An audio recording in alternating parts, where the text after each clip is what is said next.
Hace 2000 años, alrededor del nacimiento de Jesús, en la provincia romana de Judea, se inició una sangrienta revuelta.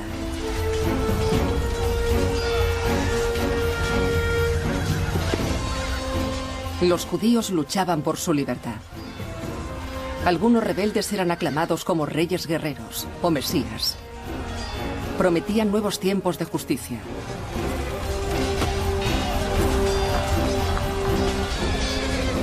Cuando Roma retomó el control, crucificó a miles de personas.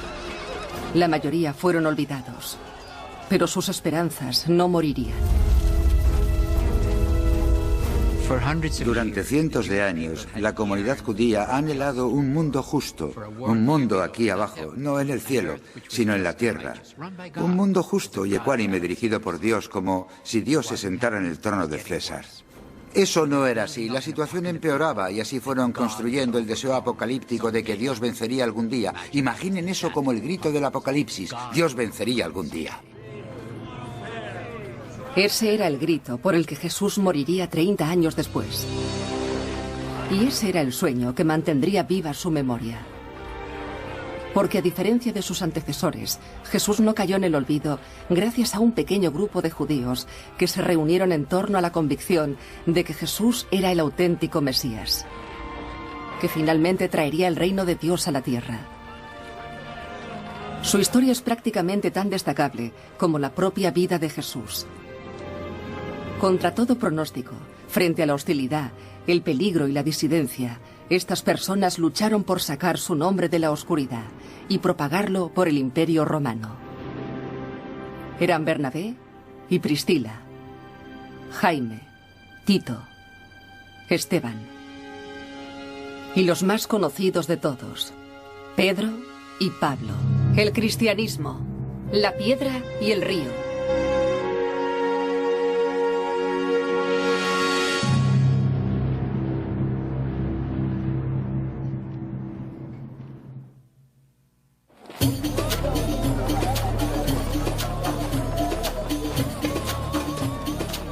Puesto que muchos han intentado contar los hechos como nos los transmitieron los que fueron testigos, he decidido que también yo, después de haberlo investigado todo desde el comienzo, escribiré la historia minuciosamente. En una de las grandes ciudades del Imperio Romano, a finales del siglo I, un escritor conocido como Lucas recogió su visión de los comienzos cristianos. Escribió 2 libros, ofreciendo un relato excitante que se desarrolló medio siglo antes, a la sombra de la Roma imperial. En el primer libro, Teófilo, he escrito todo lo que Jesús hizo y predicó. Lucas escribió en primer lugar sobre Jesús, un artesano judío de la franja oriental del imperio, que prometía a sus seguidores un reino mayor que Roma, y que murió por tal impertinencia. Pero en el relato de Lucas, Jesús era solo la mitad de la historia, ya que el futuro del nuevo movimiento, Lucas lo sabía, dependía igualmente de aquellos que vinieron después, de ese puñado de seguidores que arriesgaron todo para anunciar una visión que se podía haber perdido de boca en boca. Lucas es el único escritor evangélico que narra sus luchas.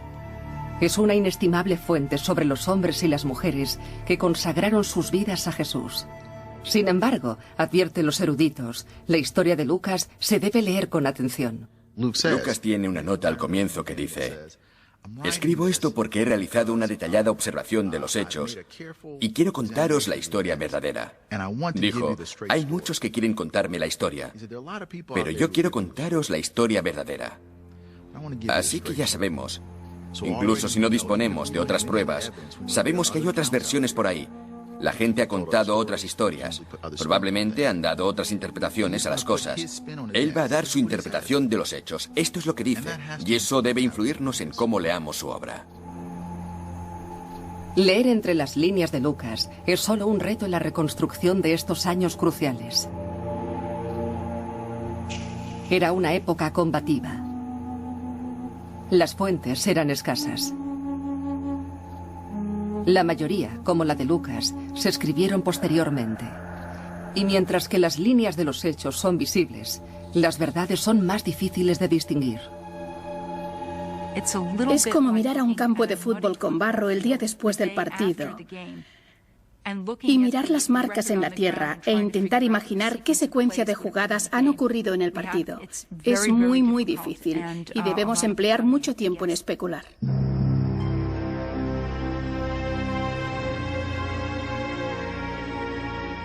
A pesar de las dudas, los historiadores extraen pruebas importantes de las fuentes bíblicas y realizan un seguimiento de la historia con consecuencias escalonadas, comenzando alrededor del año 30, alrededor del año en que murió Jesús.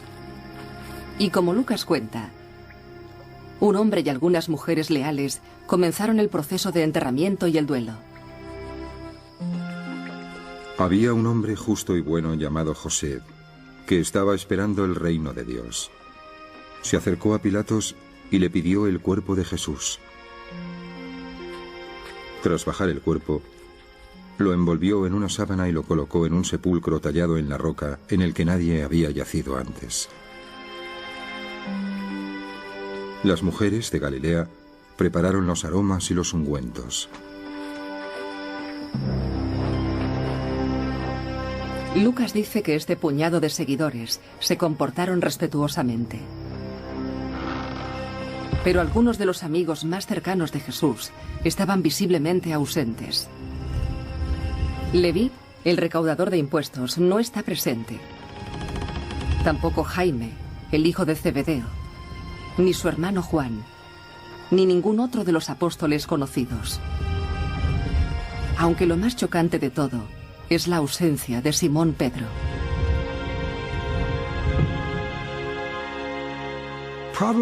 Probablemente, lo que mejor sabemos de Pedro es que era de Galilea y que era humilde, un pescador. Eso significa que es rudo, listo y con los pies bien puestos en la tierra.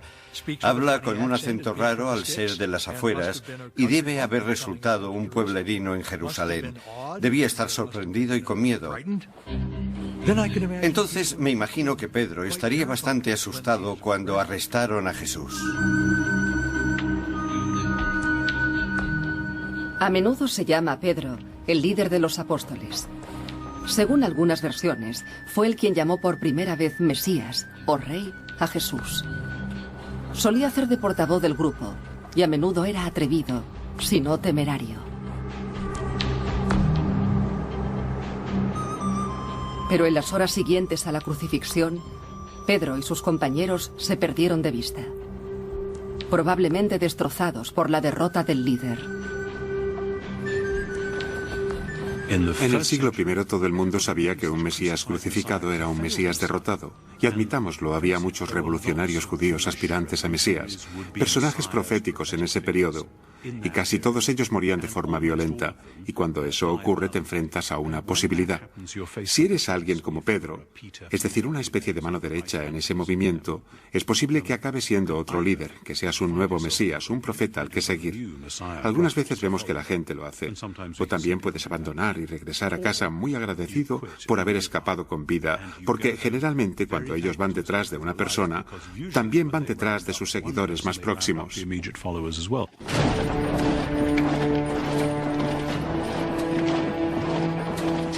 Ellos eran las fuerzas del Imperio Romano, y en Judea su poder era desalentador.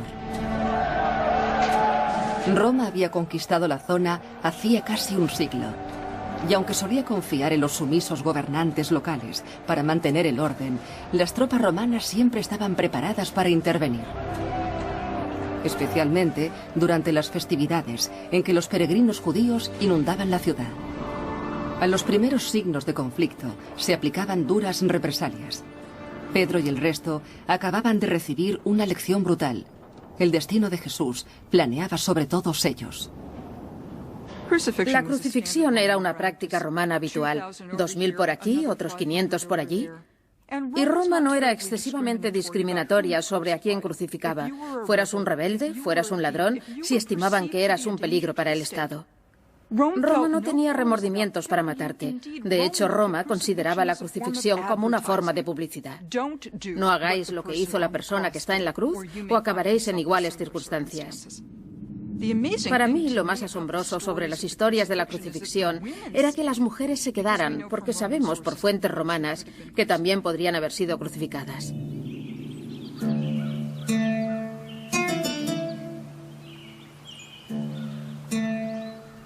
El primer día de la semana, al alba, las mujeres regresaron a la tumba.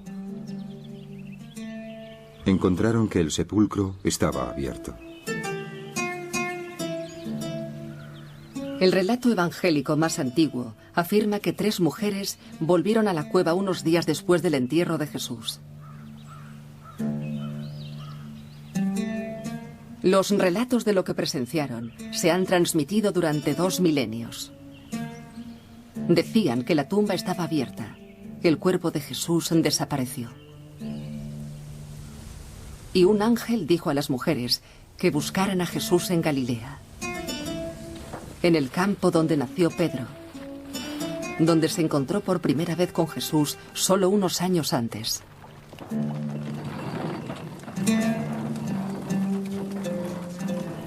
Esta es la zona rural que había acogido al profeta en vida. Y este es el mundo, según numerosos estudiosos, que alimentó sus enseñanzas y sus discursos pragmáticos.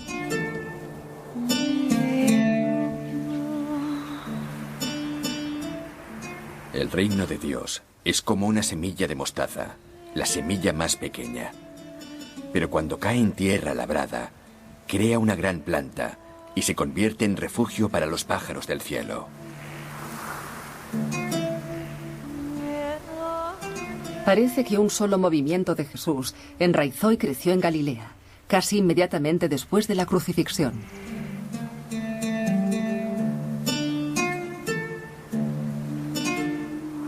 No llevéis bolsas ni sandalias.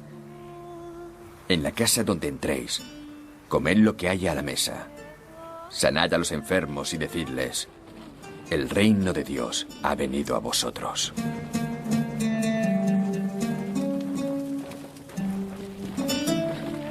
La pobre e itinerante gente de Galilea mantuvo vivo a Jesús por medio de la palabra.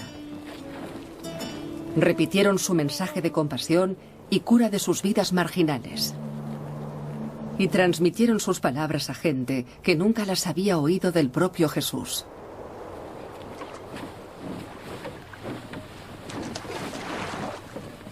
Si Pedro y sus compañeros volvieron a Galilea, probablemente ayudaron a cultivar esa tradición local en ciernes. Pero esa tradición podría no haber sobrevivido de no ser por una dramática visión. Según un relato, ocurrió en las costas de Galilea.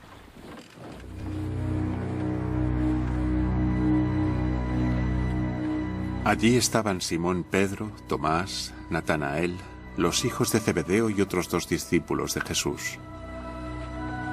Simón Pedro dijo, voy a pescar.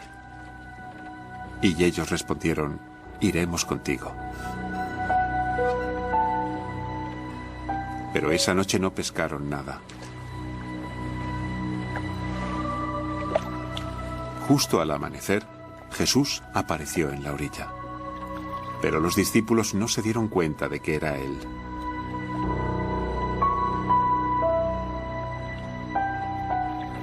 El discípulo al que amaba Jesús le dijo a Pedro, ese es el Señor.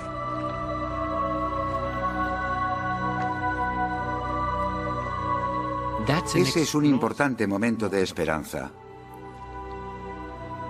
Jesús había sido crucificado, no linchado, sino oficialmente, legalmente crucificado. Es decir, ejecutado por el Imperio Romano.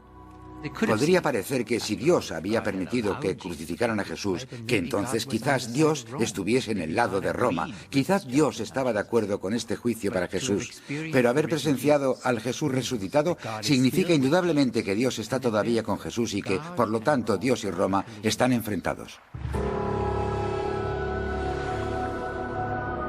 Fue una visión tambaleante y condujo a una emocionante conclusión. Si Jesús había resucitado, si Dios y Roma estaban enfrentados, Entonces, la era del Apocalipsis había comenzado. Las profecías antiguas lo habían afirmado, y siglos de esperanza aplazada habían alimentado el sueño. Estaba sucediendo ahora, creían. El mundo estaba a punto de ver que Dios, no César, gobernaba a los seres humanos de todo el mundo. Por fin amanecía el reino de Dios. El hecho que parece que volvió a reunir a los apóstoles es su percepción de que Cristo había resucitado. Para los cristianos, 21 siglos después, esto parece una clase de suceso espiritual, algo con significado religioso. Pero para estos judíos del siglo I, que habían seguido a Jesús de Nazaret, el suceso tuvo una importancia histórica inmediata. No lo piensan en términos de metáforas moralistas, lo piensan en términos de realidad histórica. Dios va a intervenir en la historia. En un momento, los devastados seguidores de Jesús volvieron a sentir la confianza y el objetivo. Si el reino de Dios estaba en camino, se debían preparar y debían alertar a otras personas de que Jesús no estaba muerto, sino vivo, que la crucifixión no era una tragedia, sino una victoria. Este breve, aunque incisivo mensaje sería un llamamiento para un nuevo movimiento dentro del judaísmo, un movimiento de Jesús. Y como Pedro y el resto pronto aprenderían, ese mensaje también los situaría en una posición enfrentada con las fuerzas del imperio, e incluso entre ellos mismos. La fe resucitada.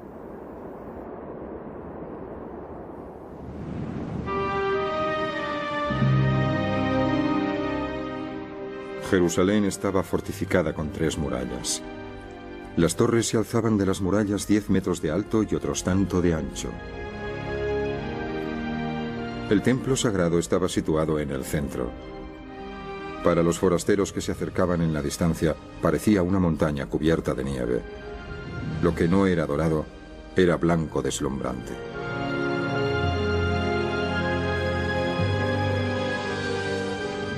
El escritor antiguo Josefo describe Jerusalén como una ciudad sin igual. Era el centro del antiguo judaísmo. Albergó el lugar más sagrado para los judíos de todo el mundo, el Gran Templo. Fundado en un lugar escogido por el propio rey David, el templo atraía a peregrinos de todo el imperio. Y después de haber visto al Jesús resucitado, atrajo a sus fortalecidos seguidores. Porque si el reino de Dios iba a llegar a la tierra, primero llegaría a Jerusalén. Pero Jerusalén no era solo un centro religioso, era una ciudad dominada por el Imperio Romano. Y su turbulenta historia la convirtió en un trono en el lado de los administradores romanos. Unos 20 años antes, Roma había aniquilado todo rastro de independencia judaica. La casa real judía de Herodes había desaparecido y los gobernantes romanos tomaron el control directo. Muchos eran administradores mediocres y poco diplomáticos. Unos pocos, no obstante, tenían mano dura como Poncio Pilatos. Un escritor antiguo describe a Pilatos como inflexible, terco y cruel. Josefo está de acuerdo. Dice que Pilatos llevó imágenes blasfemas del emperador a la ciudad sagrada de los judíos. Confiscó el dinero del templo y acalló brutalmente a los judíos que osaban protestar. Pilatos no originó las tensiones en Judea, pero mantuvo a los habitantes de Jerusalén hirviendo en descontento. Esta era la ciudad que Pedro y los galileos convirtieron en su nueva base urbana, el centro de su movimiento de preparación para la era apocalíptica de Dios. Cuando escuchamos el término apocalipsis, pensamos que significa el final del mundo. No. Apocalipsis significaba el final del mal y la violencia, y de la injusticia, y la desigualdad, y la impureza aquí en la tierra. Significaba el final del mal, no el final del mundo. El nuevo grupo de Pedro no esperó ociosamente a que Dios destruyera el mal y nos trajera su mundo perfecto. Parece que Pedro condujo a sus compañeros a empezar a vivir en ese mundo ideal inmediatamente. El número completo de aquellos que creían era de un corazón y alma. Y nadie diría que le pertenecía algo a él solo, sino que todo era común. Ninguno de ellos tenía necesidades, y quien poseía tierras o casas las vendía y llevaba las ganancias de la venta a los pies de los apóstoles, quienes las distribuían entre el resto según sus necesidades.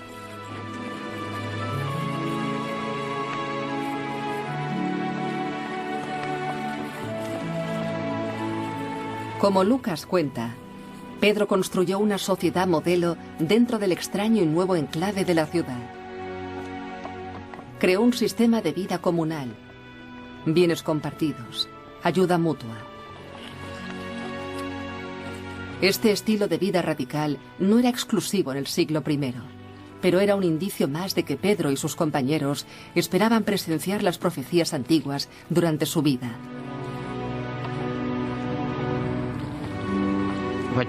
Lo que Pedro está haciendo en Jerusalén es intentar convencer a sus compañeros judíos de que el reino de Dios ya ha comenzado en esta tierra. Por lo tanto, tenían que empezar a vivirlo. Si decían a un judío con una mentalidad abierta, la era del Apocalipsis ha comenzado, este judío podía decir, bueno, estoy dispuesto a creerlo, pero ¿me podéis mostrar que ha comenzado? No veo ninguna diferencia. Roma sigue gobernando el mundo y todo lo que Pedro podía decir era, sí, pero ven y verás cómo estamos viviendo. Hemos empezado a vivir de un modo distinto.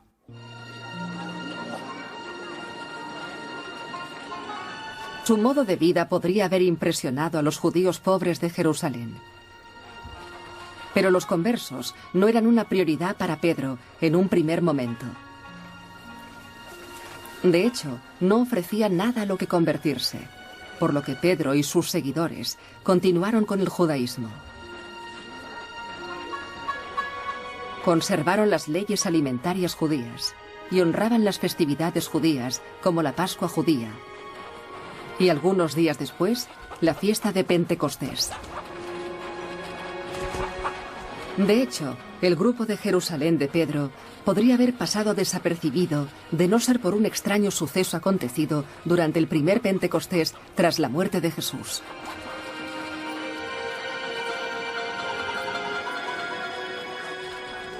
En el día de Pentecostés estaban todos reunidos.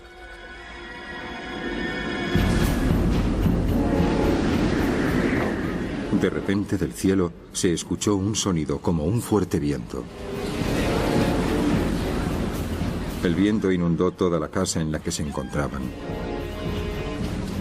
Todos se inundaron del Espíritu Santo y empezaron a hablar en diferentes lenguas. Eran judíos que habitaban en Jerusalén, hombres piadosos de todas las tribus de la tierra. Al escuchar este sonido, se formó una multitud que estaba confusa. Perplejos pero sorprendidos, maravillados. Fijaos, ¿no son todos los que hablan de Galilea? ¿Qué significará esto? Otros se burlaban y decían, están llenos del nuevo vino. La historia de Pentecostés que cuenta Lucas es solo una historia extraordinaria y muy peculiar. Escuchan a los discípulos hablar en lo que hoy llamaríamos hablar en otros idiomas. Es una manifestación sorprendente del Espíritu que aún hoy podemos observar en las iglesias pentecostales, donde la gente habla en varios idiomas. Y si no se ha presenciado, no se puede entender la fuerza que llegan a transmitir. ¿Podría arrastrar a una multitud? Definitivamente. ¿Pensaría la gente que los participantes estaban locos? Probablemente muchos de ellos lo estaban, pero otros dirían que están hablando en el idioma de los ángeles. Eso debe ser divino, la verdadera profecía. Deben poseer la teología correcta. Otros también pudieron pensar eso. La historia de Pentecostés se suele señalar como el inicio de la iglesia cristiana, pero también contiene una nota nefasta. Puesto que en el clima del antiguo Jerusalén Donde los cautos habitantes recordaban demasiado bien cómo los mesías podían traer represalias generales, Pedro y sus llamativos seguidores seguramente provocarían inquietud. Proclamar un Mesías, proclamar una era mesiánica, era realizar una queja política, y los judíos de Jerusalén especialmente reconocían que estaban bajo ocupación romana y sabían que el César no quería ninguna competición con su gobierno. Proclamar un nuevo rey significaba que sus propias vidas correrían peligro, porque las tropas y los gobernantes de Roma no quieren ningún rey excepto el César. No existe certeza sobre cuándo y por qué se originó el primer problema con el movimiento de Jesús de Jerusalén. Pero según Lucas, los problemas comenzaron no mucho después de que el grupo comenzara a atraer a nuevos seguidores. Lucas escribe que uno de ellos, un hombre llamado Esteban, causó confrontación al declarar públicamente su reverencia por el ejecutado Jesús. Este nuevo miembro, comenta Lucas, enfureció a algunos de sus oyentes de Jerusalén. Agitaron a la gente, a ancianos y a escribanos. Quienes lo encontraron, lo arrestaron y lo llevaron ante el consejo. Presentaron a un falso testigo que dijo: «Este hombre realiza afirmaciones contrarias a este lugar sagrado y la ley». Entonces lo expulsaron de la ciudad y lo apedrearon. Esteban fue apedreado hasta la muerte. La crisis vino poco después. Según la narración de Lucas, un ferviente joven judío llamado Saúl estaba al frente de una purga comunal. Trabajando a instancias de las autoridades religiosas de Jerusalén, Lucas afirma que Saúl persiguió a los seguidores de Jesús y causó estragos en el pequeño grupo de Pedro. Ese día empezó una gran persecución contra la asamblea de Jerusalén y todos se dispersaron por el campo excepto los apóstoles. Saúl estaba aniquilando la iglesia. Entraba en todas las casas y encarcelaba tanto a hombres como a mujeres.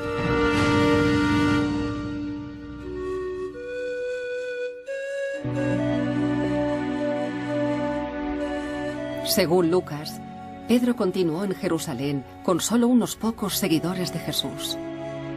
Él, al menos, no fue perseguido. Pero la situación debió parecer poco halagüeña. Sus expectativas se habían derrumbado de repente. Él y el resto tendrían que revisar una vez más sus esperanzas y planes.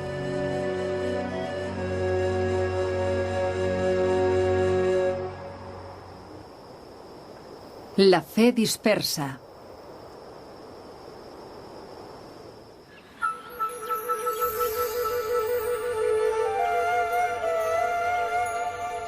Sobre la década de los 30 del siglo I, los seguidores de Jesús seguían siendo tan solo unos cientos. Seguían estando dirigidos por Pedro en Jerusalén.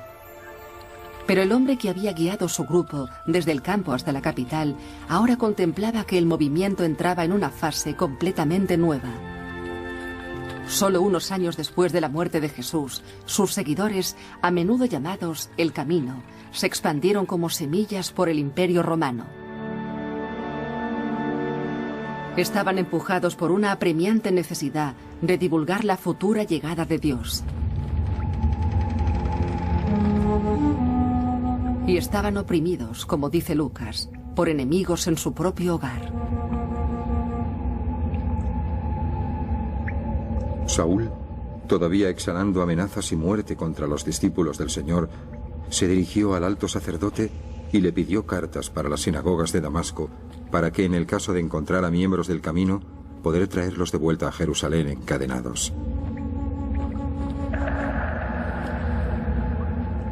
Lucas afirma que Saúl, tras lanzar esfuerzos para eliminar a los seguidores de Jesús en Jerusalén, ahora se preparaba para perseguirlos en la cercana ciudad de Damasco. Saúl no confirma todas las quejas de Lucas, pero reconoce que reprimió fuertemente al nuevo y llamativo movimiento judío.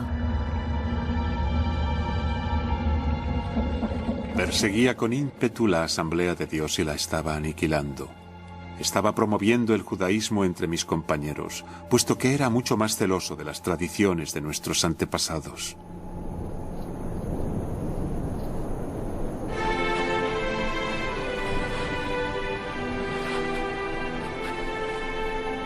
Saúl es el único personaje de las primeras décadas del movimiento de Jesús que dejó constancia directa de los sucesos que presenció.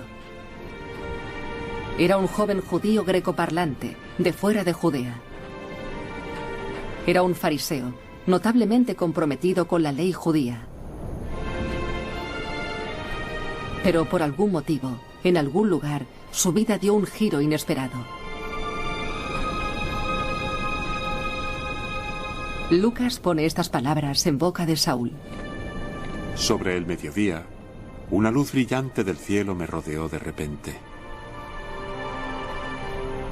Caí al suelo y escuché una voz que me decía: Saúl, Saúl, ¿por qué me persigues? Contesté: ¿quién eres, Señor? Y me respondió: soy Jesús de Nazaret.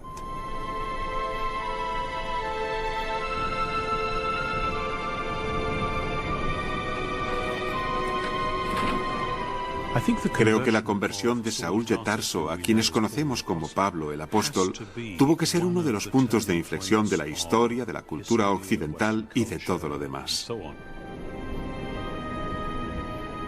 Pablo se da cuenta de que Jesús está vivo, de que las historias sobre su resurrección eran verdad, y de que él, por lo tanto, era el Mesías, y de que, por lo tanto, él, Pablo, había ido en la dirección incorrecta.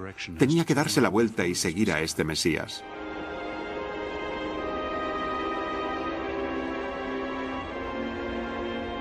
Fue un momento determinante que sería un punto de inflexión en la historia del movimiento de Jesús. Aunque los sucesos que siguieron a la Epifanía son oscuros. Pablo dice que fue a los desiertos de la actual Jordania. Allí parece que Pablo alimentó la idea de que tenía una misión especial, que le había visitado Jesús no solo por su propia salvación, sino para difundir las noticias de su resurrección tan rápido y tan lejos como fuera posible. Cuantos más lo escucharan, más se salvarían. Finalmente, quizás años después de su visión original, Pablo viajó hasta Jerusalén. Era el momento, decidió, de encontrarse con la gente que verdaderamente conocieron a Jesús en vida. Sospecho que cuando Pedro y el resto supieron que Saúl estaba en la ciudad, debieron experimentar emociones muy diversas. ¿Cómo se puede tratar a este brillante, peligrosamente brillante joven con toda su pasión y todo su empeño que había estado en el otro bando? Es parecido a lo que ocurre en equipos deportivos importantes, cuando alguien se traslada de un equipo al otro y la persona que estaba luchando contra ti una temporada va a estar contigo. Y a los de tu equipo no les hace demasiada gracia la idea.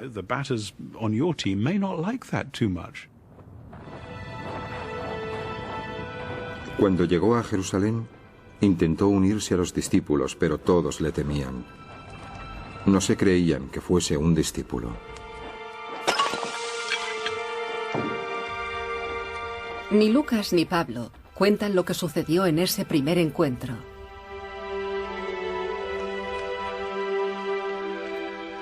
Juro ante Dios que no miento. No me conocían las asambleas de Judea que están con Cristo. Ellos han escuchado que el hombre que nos persiguió ahora está anunciando la fe que una vez intentó destruir.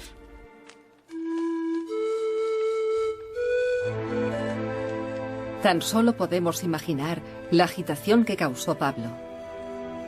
No solo había perseguido a los primeros seguidores de Jesús, sino que había representado todo lo que no eran. Pedro no tuvo una educación formal. Se ganaba la vida con sus manos y hablaba con acento de campesino. Pablo, por otro lado, era relativamente refinado. Había nacido en una acomodada familia de fuera de Judea. Recibió una educación basada en el pensamiento griego, además del judaísmo religioso. Pero de algún modo el encuentro ocurrió. Quizá Pablo preguntó sobre las enseñanzas de Jesús. Quizá Pedro relató sucesos de la vida de Jesús. Contara lo que contara, Pablo convenció a aquellos que una vez pensaron que no era sincero.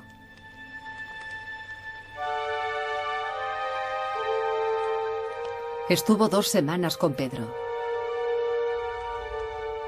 En algún momento, Pablo reveló una misión vital. Una misión para predicar a Jesús al mundo. A los no judíos o gentiles del vasto imperio romano. Más aún, Pablo declaró que era el elegido para esa misión por Dios. Pablo, sin siquiera conocer a Jesús, ahora parecía exigir mayor autoridad que los compañeros más cercanos de Jesús.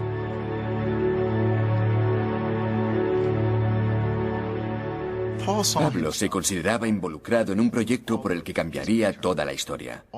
Toda la humanidad dependía del éxito de este proyecto.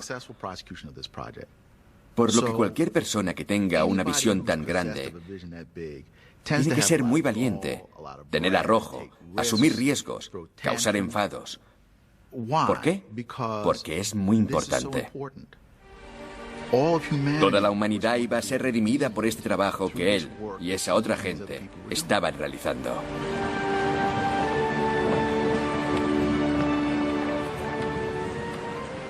La visión de Pablo era sobrecogedora.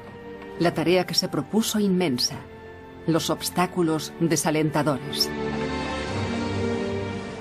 Ya que en el siglo I, la magnitud de Roma y su diversidad deslumbraría a cualquier observador de la época.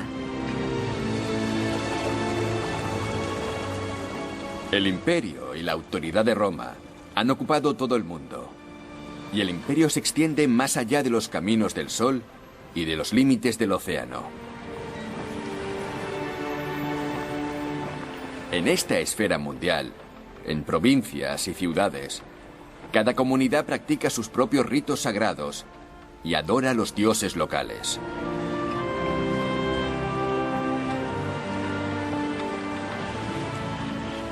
Desde Turquía hasta España, desde Bretaña hasta Egipto, Roma había conseguido más territorio que cualquier otro imperio anterior.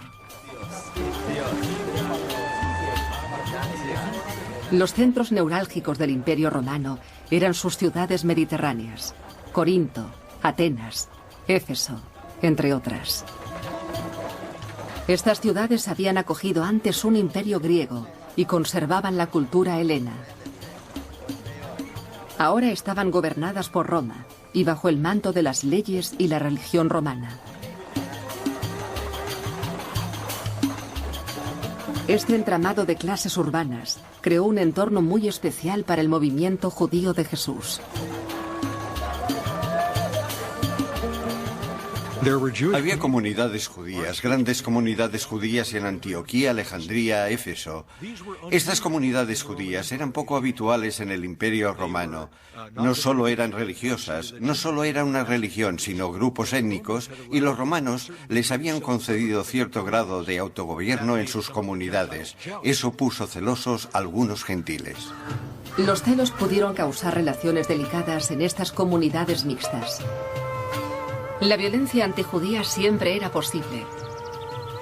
Pero los gentiles también tenían reacciones positivas hacia el judaísmo. El Dios judío sedujo a muchos. Algunos se convirtieron formalmente al judaísmo. Algunos abandonaron sus dioses tradicionales. Pero los no judíos eran visitantes habituales en las sinagogas a lo largo del siglo I.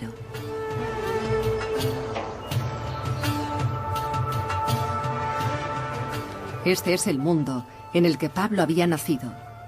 Y este era el mundo en que probablemente sirviera de telón de fondo para uno de los problemas más divisionistas que se encontró el primer movimiento.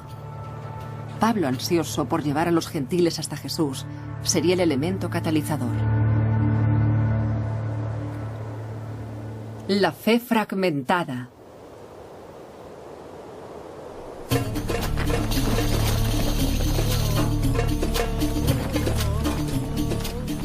Unos 3 años después de que Pablo se encontrara con Pedro en Jerusalén, viajó hasta el norte de la ciudad de Antioquía. Ubicada en la actual Turquía, Antioquía era el centro del poder romano de la región. El superior de Pilatos tenía allí su base, así como las legiones que mantenían a raya a Jerusalén. Pero igualmente importante, Antioquía era un centro dinámico de comercio. Situada en el enclave romano que conectaba Oriente y Occidente, había crecido hasta cerca de 250.000 habitantes. Atraía a ambiciosos visitantes de todos los rincones del Imperio Romano. Se creaban fortunas y se perdían. Y también se perdieron los límites tradicionales. Con la mezcla de antiguas religiones, la gente adoraba a numerosos dioses a la vez, y los nuevos dioses eran rápidamente absorbidos. Esta ciudad, a menos de 500 kilómetros de Jerusalén, ofrecía una tierra poco fértil para una nueva secta judía, la secta de Jesús. Pablo había sido invitado para ayudar a liderar el movimiento de Jesús de Antioquía por parte de un hombre llamado Bernabé. Probablemente griego, nadie sabe cuándo o cómo Bernabé se unió por primera vez a los seguidores de Jesús. Pero Bernabé era uno de los primeros misioneros. Bernabé, cuyo nombre significa hijo de la consolación, parece que era un alentador, un consolador, pero no sabemos mucho de lo que se ha escrito posteriormente y hasta qué punto se ha representado fielmente, pero creo que no iríamos muy desencaminados al decir que era un tipo amable, esperanzador y conciliador. Por lo tanto, puede que se le hiciera difícil estar con Pablo, el cual era un hombre muy osado y dinámico.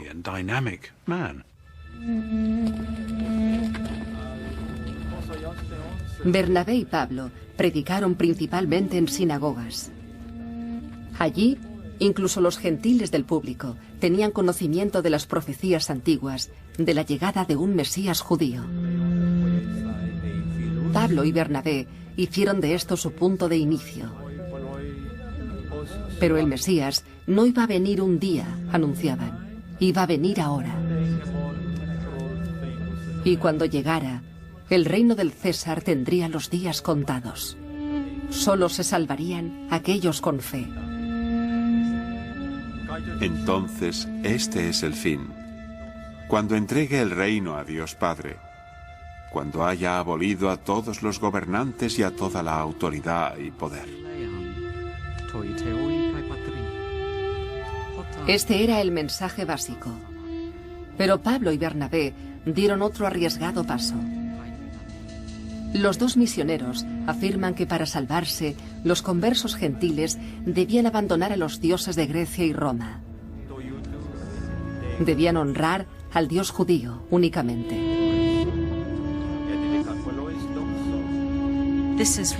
Esta era realmente una exigencia revolucionaria. La adoración a los dioses es algo que en nuestros términos hubiera salido del presupuesto de defensa de una ciudad antigua. El cielo patrocina la ciudad.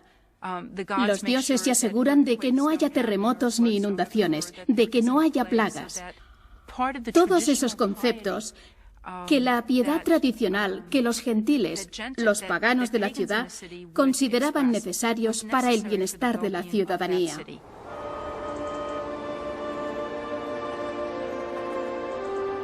Pablo y Bernabé caminaban al borde del abismo.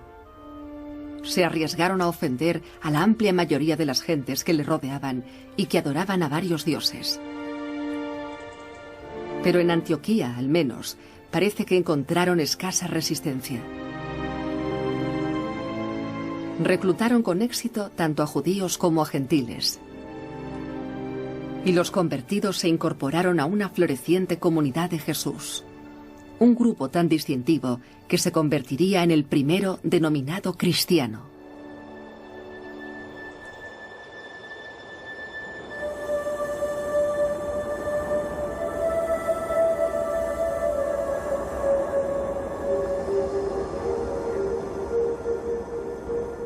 Pablo y Bernabé pasaron casi una década convenciendo a la gente de Antioquía de que el reino de Dios estaba cerca. Pero a pesar de sus éxitos, se encontraban con un problema. Año tras año, el reino de Dios seguía sin llegar. A pesar de la convicción y el carisma de Pablo, algunos de los conversos se debieron preguntar por qué. En las primeras cartas de Pablo hay un sentido de urgencia porque está convencido de que Cristo va a regresar. El día del juicio iba a ser la semana que viene. Pero Jesús no regresaba y el tiempo seguía pasando. Así que el mensaje necesitaba unos reajustes y Pablo, como buen apóstol que era, lo reajustó. Se percató de que todo el mundo necesitaba ser evangelizado. Eso iba a llevar tiempo. ¿Qué explica el retraso entonces? En parte, la gracia de Dios al permitir a Pablo y a sus seguidores reunir el número completo de gentiles antes del final de la era.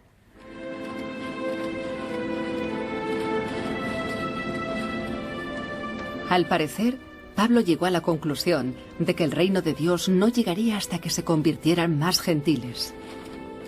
Y que él, Pablo, debía convertirlos. Mientras los miembros de la asamblea de Antioquía rezaban al Señor y ayunaban, el Espíritu Santo dijo: «Separad a Bernabé y Saúl para que puedan realizar mi llamada». Entonces, después de rezar, la asamblea les envió a recorrer su camino. Lucas no hace ningún comentario sobre el retraso del reino. Pero sí afirma que Pablo y Bernabé abandonaron Antioquía en una misión para buscar a gentiles más allá del campo. Puesto que la pareja se separó del núcleo, aparentemente afilaron su mensaje. Pregonaron la idea de que los gentiles no solo debían ser traídos al rebaño, sino que debían reclutarse en grandes cantidades para acelerar el reino de Dios. Como más tarde escribiría Pablo, todo era parte de los planes de Dios.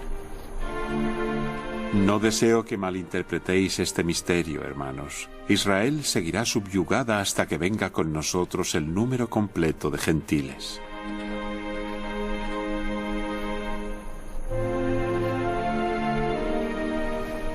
Empujado por la urgencia de su misión, Pablo y Bernabé viajaron cientos de kilómetros por peligrosos caminos y costas. A través de las tierras de la Grecia y Turquía actuales, predicaron su mensaje de salvación inminente. Y parece que promovieron un programa de caridad y ayuda comunal. La mezcla tenía un gran atractivo. Pero la vida en el siglo I era a veces violenta. Crímenes, enfermedades, incendios y hambre eran peligros constantes. Y la inmensa mayoría de la población vivía al filo del desastre.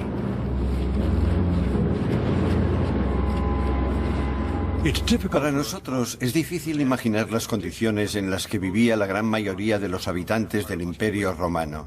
Existía un gran abismo entre la riqueza y el poder que básicamente dirigía a la mayor parte de la población.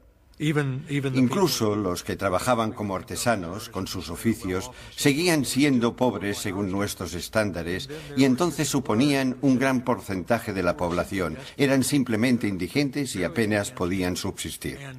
Y puesto que son pobres y marginales, entonces cuando algo pasa, cuando se elevan los impuestos o cuando el ejército romano venía y se llevaban libremente animales y los cultivos que almacenaban, el resultado es la hambruna, el resultado es la muerte. El resultado es que siguen empeorando.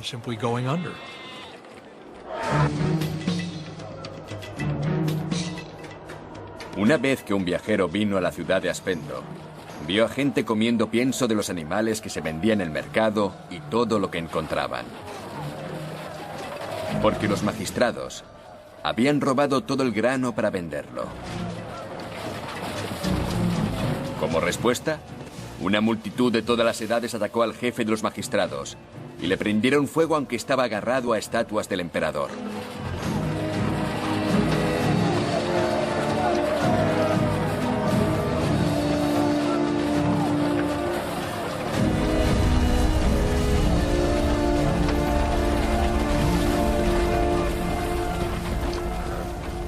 La brutalidad nace de la desesperación, y la gente desesperada a menudo se unía al movimiento de Pablo y Bernabé.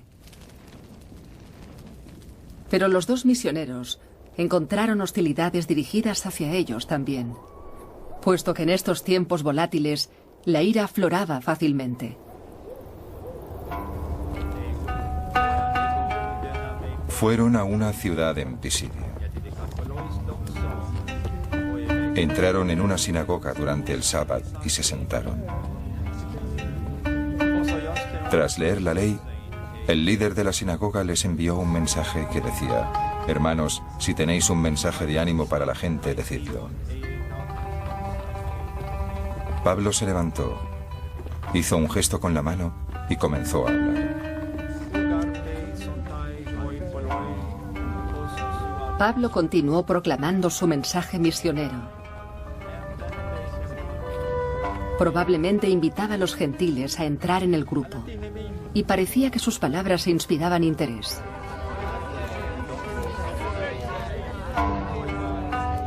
Pero cuando Pablo y Bernabé abandonaron la ciudad, dice Lucas que una multitud mixta de judíos y gentiles se reunieron alrededor de ellos. Algunos empezaron a increpar a los dos misioneros. Pablo y Bernabé tuvieron que salir de la región.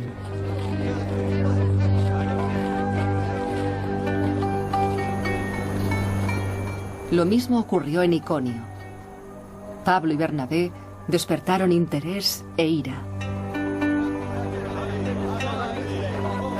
Cuando llegaron a Listra, sin embargo, Lucas dice que el descontento se volvió violento.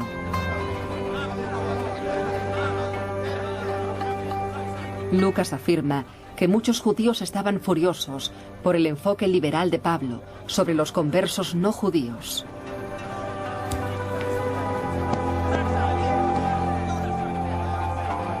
Pablo les había excluido de las costumbres judías. Los compañeros judíos de Pablo también podían temer que, al atraer a los conversos de sus dioses paganos, Pablo habría encendido una comunidad pagana más grande. Fuera cual fuera la causa, Pablo fue expulsado de la ciudad, apedreado y dejado por muerto. Según las propias cartas de Pablo, este ponía furioso a otros judíos. Siendo prácticos, tenemos que preguntarnos por qué. Todo lo que Pablo había hecho es hacer que los gentiles abandonaran sus hábitos gentiles. Me refiero a que Pablo consiguió que los gentiles dejaran de adorar a sus ídolos, que se comprometieran exclusivamente con el Dios de Israel.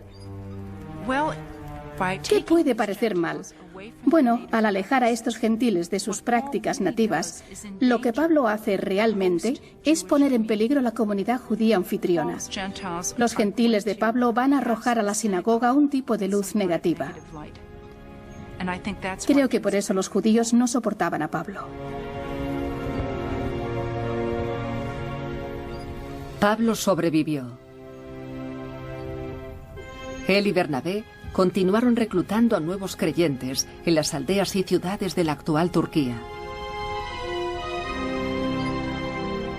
Unos 5 años después de partir, Lucas dice que la pareja volvió a la comunidad de Jesús de Antioquía, doloridos pero triunfantes.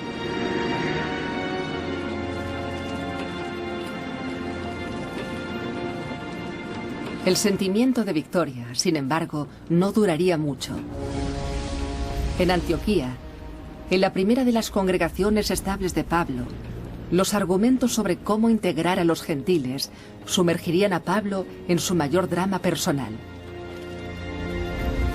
y empujaría a la comunidad de Jesús hacia un cisma devastador.